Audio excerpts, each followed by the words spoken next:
دونوں ہی گھر کی بچیاں ہیں اور مجھے دونوں ہی بہت عزیز ہیں، لیکن ہمارے گھر میں نینا خود کو ایڈجسٹ کرنے میں بہت پرابلم ہوں گے۔ نینا کے بہت سارے کزنز ہیں، اس کے چاچو کی فیملی کا مجھے ارادہ لگتا ہے نینا کے لیے، لیکن ماہی کے جوڑ کا سیم کے علاوہ کوئی کزن نہیں، اور میں نہیں چاہتی اتنی اچھی لڑکی کہیں باہر جائے، پتہ نہیں کیسے لوگ ہوں گے۔ حوریہ کی باتیں سن کر کرنل صاحب نے بس سر ہلایا۔ بابا مجھے بس خالہ کی بات سن کر یہ خیال آیا، میں بس یہ چاہتی ہوں کہ اس گھر میں وہ لڑکی آئے جو اس گھر کو اپنا سمجھ کر جوڑ کر رکھے، باقی فیصلہ تو آپ ہی کریں گے، اور اب آپ جو بھی فیصلہ لیں گے مجھے امید ہے کہ سیم کو بھی کوئی اعتراض نہیں ہوگا۔ حوریہ نے ایک آخری کوشش بھی کر لی، وہ چاہتی تھی کہ بابا سے سیم کے حق میں فیصلہ لے کر اٹھے۔ بیٹا آج رات کا کھانا بنانے کی کوئی ضرورت نہیں ہے، کیوں بابا مجھ سے کوئی غلطی ہو گئی ہے؟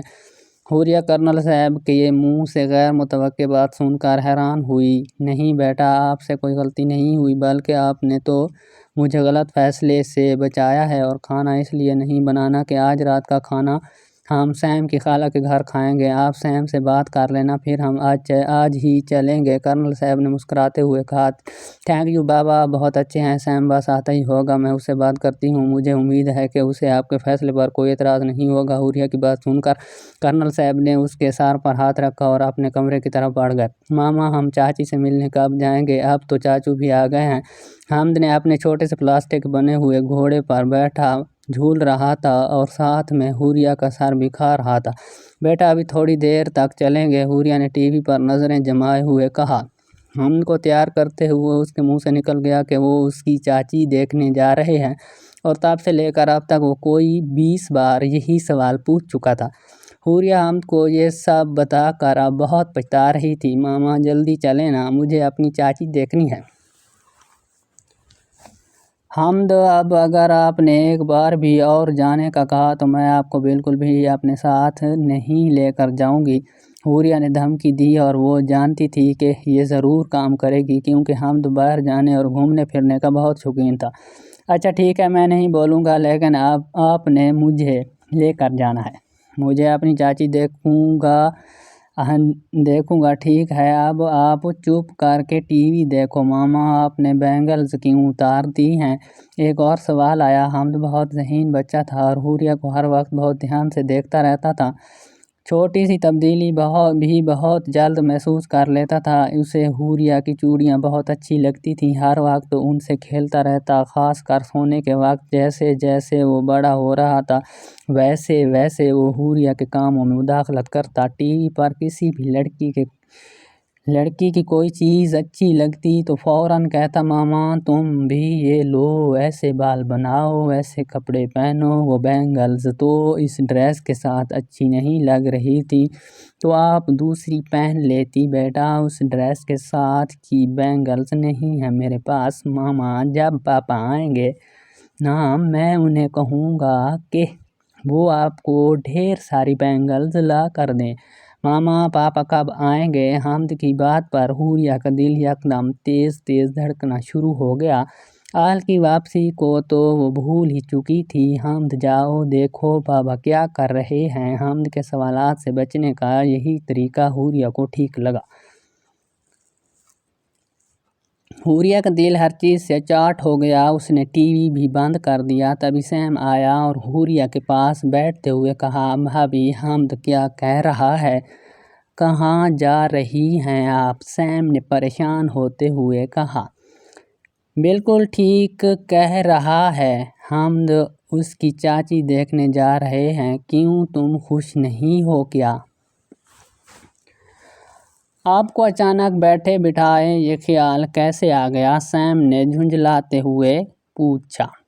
بیٹھے بٹھائے نہیں آیا، کل میری ثریا خالہ سے بات ہوئی تھی اور انہوں نے کہا کہ ماہی کا رشتہ آیا ہے اور بہت جلد وہ اس کی شادی کر دیں گی، تو بس تبھی مجھے بھی خیال آ گیا کہ سیم تو ماہی سے بھی بڑا ہے اور برسرِ روزگار ہوتے ہوئے بھی ابھی تک کنوارا گھوم رہا ہے، تو بس میں نے بابا سے کہا کہ مجھے میرے ہینڈسم سے بھائی کے لیے دلہن لانی ہے۔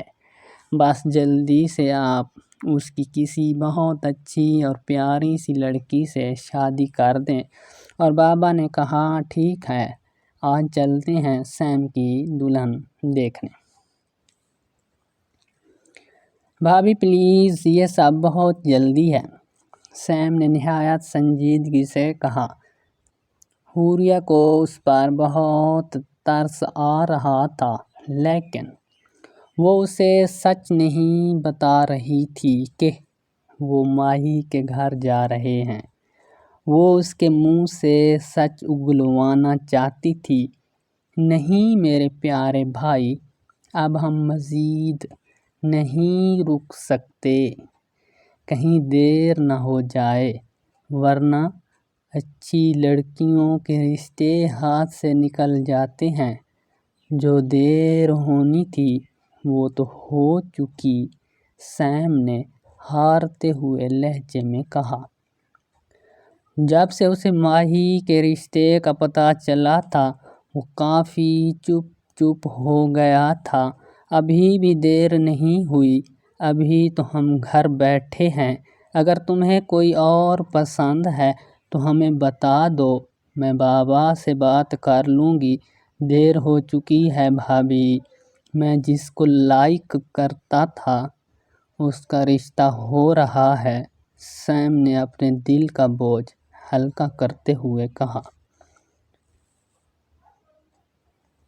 تم نے کچھ کہا کیوں نہیں؟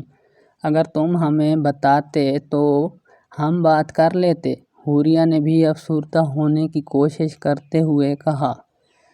بھابھی، میں بھیا کا ویٹ کر رہا تھا، میں چاہتا تھا کہ وہ خود بابا سے بات کریں اور یہ بابا کے تھرو ہو۔ میں نہیں چاہتا تھا کہ بابا کو لگے کہ میں کسی اور کو لائک کرتا ہوں اور انہیں دکھ ہو۔ آپ کو تو پتہ ہے بابا پھوپھو کو کتنا چاہتے ہیں اور ان کا ارادہ بھی ادھر ہی تھا۔ بھیا نے جب شادی کی تو بابا کو بہت دکھ ہوا تھا اور میں دوبارہ بابا کو وہ تکلیف نہیں دینا چاہتا تھا۔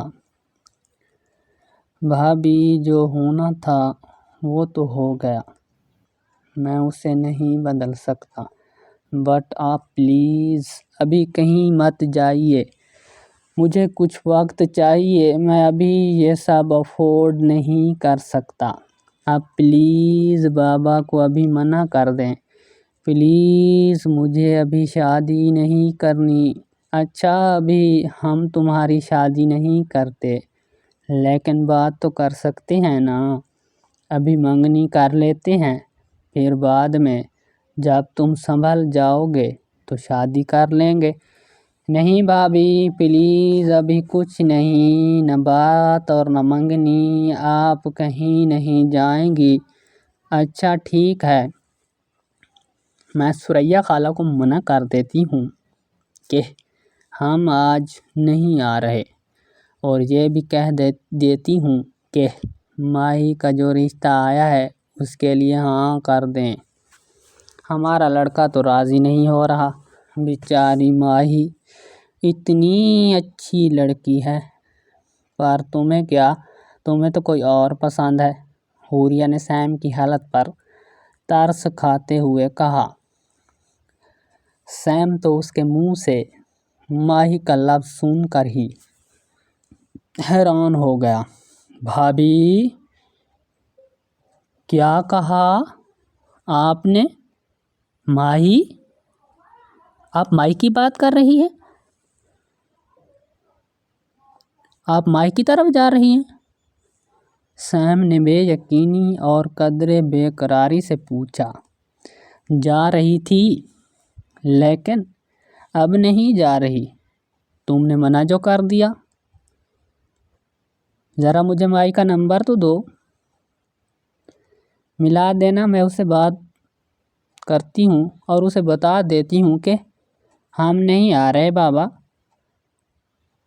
بابا کو بھی تمہارا فیصلہ سنانا ہے۔ کتنے خوش تھے کیونکہ ماہی ان کی بہو بنے گی، لیکن اب خیر تم فکر نہ کرو، میں سب سنبھال لوں گی۔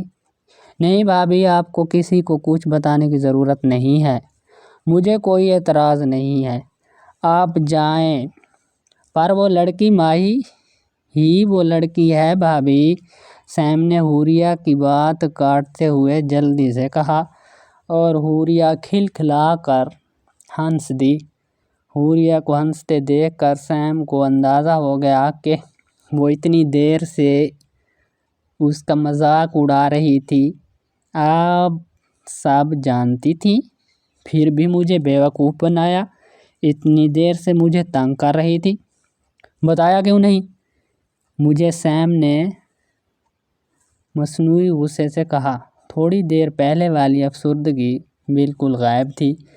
ہاں مجھے سب پتا تھا، میں بس انتظار کر رہی تھی کہ کب تم اپنے منہ سے آ کر مجھے بتاتے ہو، لیکن تم نے تو کچھ نہ کہنے کی قسم کھا رکھی تھی، اور ماہی نے تو ویسے ہی نہیں بولنا تھا، تو جو کرنا تھا مجھے ہی کرنا تھا، آخر میرے بھائی کی خوشی کا سوال تھا۔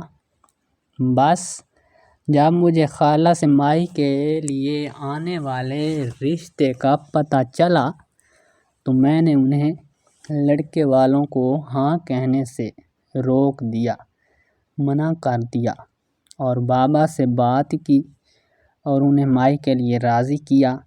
حوریہ نے سیم کے بال بگاڑتے ہوئے کہا، اور سیم نے کہا، او بھابھی، you are the great, I love you, you are the best بھابھی آف دا ورلڈ۔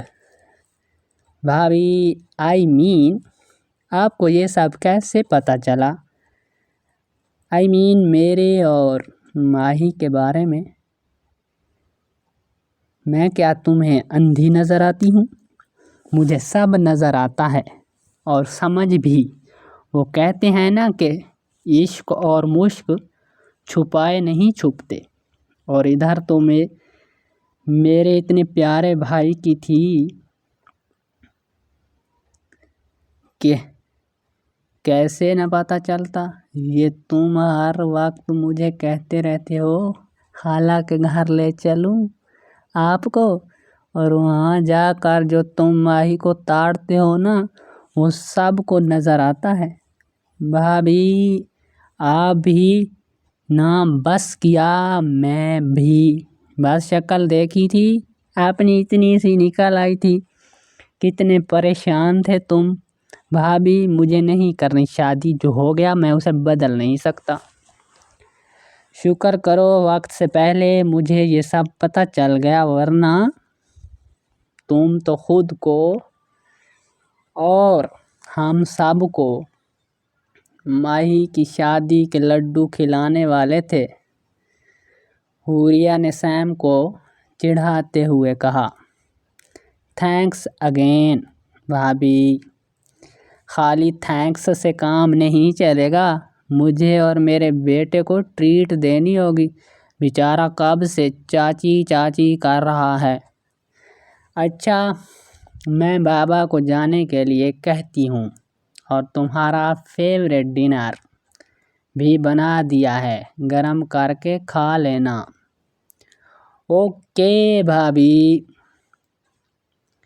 حوریہ حمد اور کرنل صاحب کے جانے کے بعد سیم نے کھانا گرم کیا، تبھی ڈور بیل بجی۔ سیم نے جیسے ہی دروازہ کھولا، اس کے منہ سے زوردار چیخ نکل گئی۔